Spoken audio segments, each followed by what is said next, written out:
పల్లెటూరులో పెరిగిన అమ్మాయి కదా, మన గురించి అంతగా తెలీదు, అందుకని ఏదేదో మాట్లాడేస్తుంది. మీరు అదేమి మనసులో పెట్టుకోకండి. ఆ అమ్మాయి చెప్పింది కూడా కరెక్టే కదనయ్యా. తను ఎక్కడో ఉంది, మనం ఇక్కడే ఉండేవాళ్ళం. మనకు సరిపోదన్నయ్యా. అది కాకుండా తను పెద్ద సినిమా నటి కదనయ్యా. కావచ్చు ప్రపంచ సౌందర్యరాసైనా అది ఒక అమ్మాయిగా. ఎంత ప్రఖ్యాత నటిపనైనా ఏదో ఒక రోజు ఒక ఇంటి కూడా వెళ్ళాలి.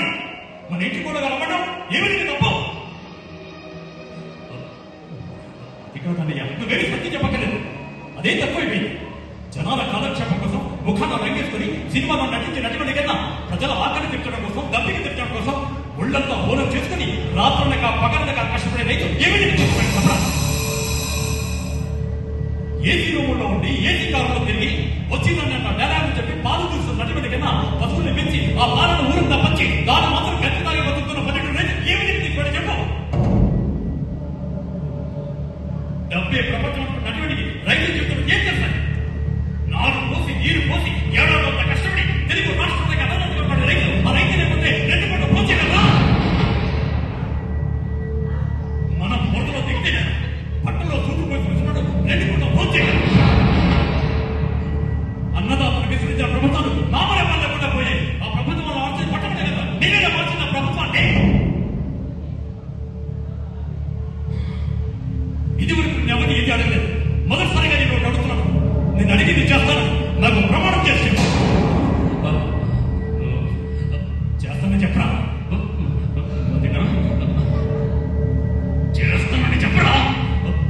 చేస్తానయ్యా. 7 కోట్ల మందికి నేను తెలుసు. ఊరి సరిహద్దు దాటి వీరో కృష్ణ అడిగింది అమ్మాయి.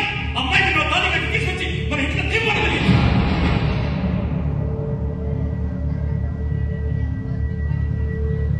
అలా చేస్తే నువ్వు రాయలసీమ బిడ్డని మన వంశ గౌరవాన్ని నిలబెట్టావు. అది నెరవేర్చగలిగితే నువ్వు నా తమ్ముడిని, నేను నీ అన్నయ్య.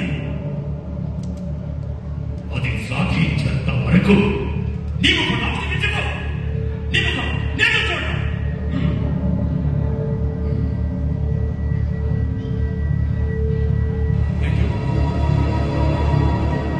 ఇది ఈ ఐటమ్ నేను ఎందుకు చేశానంటే, ఇది 3వసారి నేను ప్రదర్శించడం. అంటే నటనకు హద్దు అనేది ఉండదు.